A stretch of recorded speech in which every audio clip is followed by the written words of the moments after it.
कि TR visa को लेके कि एक तो Australian department of home affairs ने अपनी रिक्वायरमेंट बहुत ज़्यादा बढ़ा दी है आइट्स को लेके, पीटी को लेके, और दूसरा ये सुनने में आ रहा है कि टीआर का जो है वो ड्यूरेशन 2 साल का करने जा रहे हैं।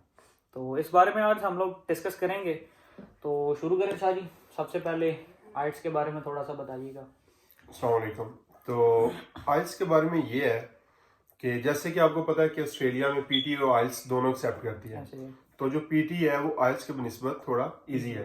तो जो स्टूडेंट्स आ रहे हैं, अभी तक आ रहे हैं या जो आ रहे थे पहले, क्योंकि कोविड के बाद इन्हें काफ़ी ज़्यादा स्टूडेंट्स की ज़रूरत थी, तो जो स्टूडेंट पीटी करके आइल्स की बजाय मोस्टली स्टूडेंट पीटी करके यहाँ आते थे, उनकी इंग्लिश की प्रोफिशिएंसी इतनी अच्छी नहीं थी। ऐसे ही। अब क्या है, अब ऑस्ट्रेलिया में कोविड के बाद वर्कर की क्या ज्यादा जरूरत थी, लेकिन अब काफी ज्यादा लोग आए हैं कोविड में, काफी ज्यादा, बहुत ज्यादा स्टूडेंट आए कोविड के हैं, बाद रिकॉर्ड टूटा है, हाँ, आपको ऐसे ही। पता है। तो अब वो क्या कर रहे हैं, आहिस्ता आहिस्ता अपनी बार हाई कर रहे हैं ऐसे ही है। और जो है वीजा प्रोसेस वो टाइट कर रहे हैं। तो ये तो होगी पीटी की। आपको स्टैट्स पता है वो आप बता दें हाँ, कि अभी आजकल जो करंट अपडेट है स्टूडेंट वीजा को लेके, वो पहले 5.5 बैंड भी एक्सेप्ट करती थी यूनिवर्सिटीज, डिपार्टमेंट भी 5.5 एक्सेप्ट करता था, लेकिन अब डिपार्टमेंट ने ऑफिशियली अनाउंस कर दिया है कि मिनिमम जो स्टूडेंट वीजा के लिए रिक्वायरमेंट है वो आइट्स की 6 ओवरऑल रिक्वायरमेंट है। आपके 6 प्रॉपर, मतलब ईच बैंड में भी 6 और ओवरऑल भी आपके 6 बैंड होने चाहिए आइट्स में। जैसे कि आइट्स और पीटी को आप कंपेयर कर सकते हैं। आइट्स 6 ईच मुझे लगता है 58 के राउंड अबाउट पीटी हो। हाँ, ऑलमोस्ट 58 के हाँ, ओवरऑल 58, 58 हाँ। चारों चीजों में। और दूसरा अगर टीआर की बात की जाए, टीआर पहले 6 बैंड आपको रिक्वायर होते थे टीआर गेट करने के लिए ऑस्ट्रेलिया में। टीआर से मुराद टेम्पररी रेजिडेंस है, जो आपको कह लें कि पोस्ट स्टडी वर्क वीजा मिलता था पहले मास्टर्स के लिए। 3 साल, 4 साल, 5 साल का डिपेंड करता है आप किस रीजनल एरिया में रह रहे हो या रीजनल एरिया में नहीं रह रहे। तो उसके लिए जो पहले रिक्वायरमेंट थी वो 6 बैंड थी, अभी शाहजी इन्होंने बढ़ा के 6.5 ईच कर दिया। इसमें आपकी ये मैं एक चीज ऐड करता चलूँ इनको, ये है मिनिमम रिक्वायरमेंट जो गवर्नमेंट की तरफ से है। अब जो यूनिवर्सिटीज हैं वो कुछ यूनिवर्सिटीज 6.5 और 7 भी रिक्वायर करती हैं। ऐसे ही टीआर के लिए भी जरूरी नहीं है कि आप लाइक ये मिनिमम रिक्वायरमेंट है। जितनी ज्यादा आपके ज्यादा होगी, जितनी ज्यादा बैंड ज्यादा होंगे, उतने आपके टीआर के पॉइंट या टीआर के चांसेस ज्यादा होंगे। इसलिए ये ना कहें कि आप अगर 7 ले लेते हैं तो आपको टीआर मिल जाएगी। बस वो मैं ऐड ऑन कर रहा हूँ कि उसके पॉइंट्स हैं। ये इसमें एक और चीज भी ऐड करता जाऊं कि अभी जो डिपार्टमेंट ने टीआर के लिए रिक्वायरमेंट सेट की है ना सारी 6.5 की, इन्होंने पहले ये था कि पहले ये 3 साल पुराना आइट्स या पीटी ये एक्सेप्ट कर लेते थे। अब जैसे हमारा मास्टर्स है 2 साल का, हम पाकिस्तान से पीटी करके आए हैं, 2 साल बाद हमारा प्रोसेस स्टडी कंप्लीट हुई, 6 महीने हमने लेट भी टीआर अप्लाई की, तो हमारा वो वैसे पीटी की आइट्स की वैलिडेशन है 2 साल। डिपार्टमेंट क्या करता था, 3 साल एक्सेप्ट कर लेता था, पुराना 1 साल पुराना भी चल जाता। अब डिपार्टमेंट क्या करना चाह रहा है, डिपार्टमेंट कह रहा है कि आपके पास फ्रेशली पुराना मैक्सिमम 1 साल पुराना आपके पास 1 साल पुराना। तो ये भी एक रिक्वायरमेंट है। देखें ओवरऑल वही बात है, जैसे मैं आपको पहले बताया कि अभी इनको वर्कर की जरूरत नहीं है। ऐसे ही है मोस्टली अगर है तो वो प्रॉपर स्किल वर्कर की जरूरत है। आपको जैसे पता है पाकिस्तान में जैसे ही ओपन होते हैं एक साइड के वीजे, तो हर एक कंसल्टेंट, हर एक को यही होता है प्लान कि इसी कंट्री में इन्हें भेजें।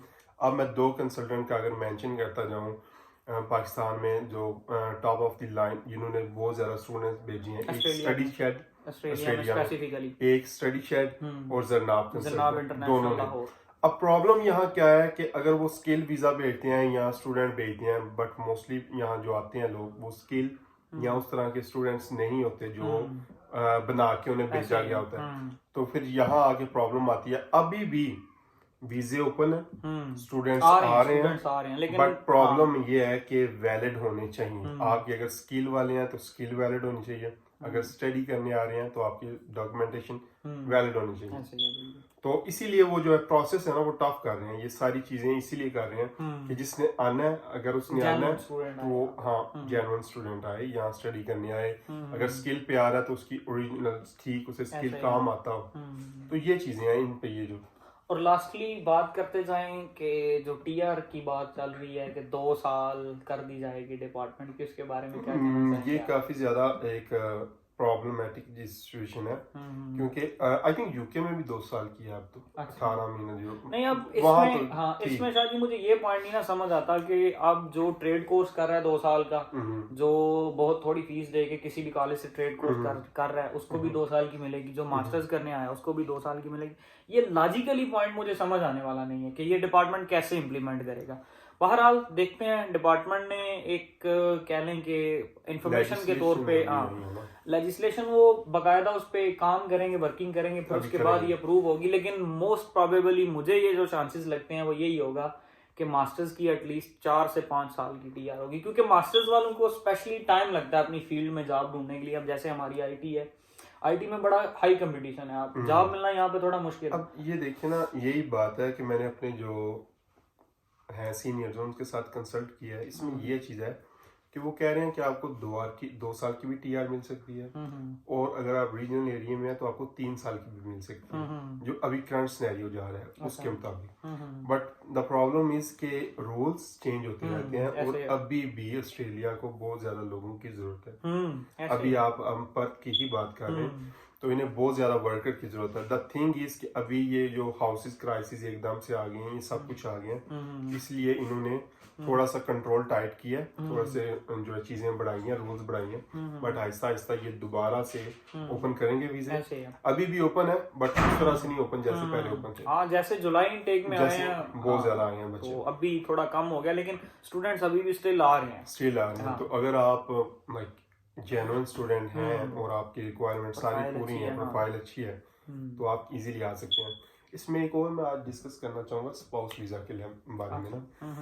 स्पाउस वीज़ा में ये है कि काफ़ी ज़्यादा बच्चे कहते हैं कि हम इजीली, हमारी वाइफ जो है वो पढ़ी लिखी है, तो हम जो है इजीली आ जाएं, या फिर मैं अपनी वाइफ एज ए डिपेंडेंट आ जाऊँ, या मैं वाइफ किसी को ले आऊँ, या मैं एज अ हस्बैंड डिपेंडेंट हो, या वाइफ जो भी डिपेंडेंट आ जाए। अच्छा। अब इसमें ये चीज़ है कि यहाँ आके स्पाउस वीज़े पे अगर तो दोनों इकट्ठे आते हैं, तो यहाँ आके सेटलमेंट करना, अपने खर्चे मैनेज करना, सब कुछ मैनेज करना बहुत ही टफ काम है। ये लोग वहाँ जो ये चीज़ वहाँ बैठ के लोग नहीं समझते, क्योंकि हमारे जो बैकग्राउंड है ना वो ऐसे हैं कि हर एक अलाउ नहीं करता, या हर एक का दिल नहीं होता कि उसकी जो वाइफ है वो और जॉब करे।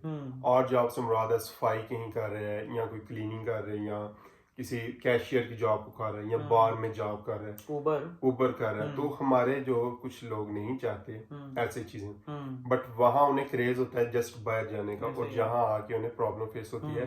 तो इसमें ये है मेरी आप सब से एक राय ये है, सजेशन ये है कि अगर किसी ने आना है, पहले आप खुद आए, आके थोड़े सेटल हो, सेट हो, 1-2 साल लगाएं, और उसके बाद अपना जो है इंडिपेंडेंट बुलाएं पीछे से। तो ये बाकी जो रूल्स हैं या रेगुलेशंस हैं या जो लेजिस्लेशंस नहीं आ रही हैं, उस पे हमेशा ऑफिशियल सोर्स पे जो है ना रिलाई किया करें, और ये सुनी सुनाई बातों पे ना, वो तो सभी कहते हैं सुनी सुनाई बातों पे नहीं जाना चाहिए। दूसरी ये बात के रूल्स चेंज होते रहते हैं, हर साल चेंज होते रहते हैं, तो इसमें कोई बड़ी बात नहीं है। चलें शादी, बहुत शुक्रिया। हाँ जी, तो इस वीडियो को यहीं पे वाइंड अप करते हैं। अगर आपके कोई और क्वेश्चंस हैं तो आप कमेंट बॉक्स में पूछ सकते हैं। Thank you. अल्लाह हाफिज़।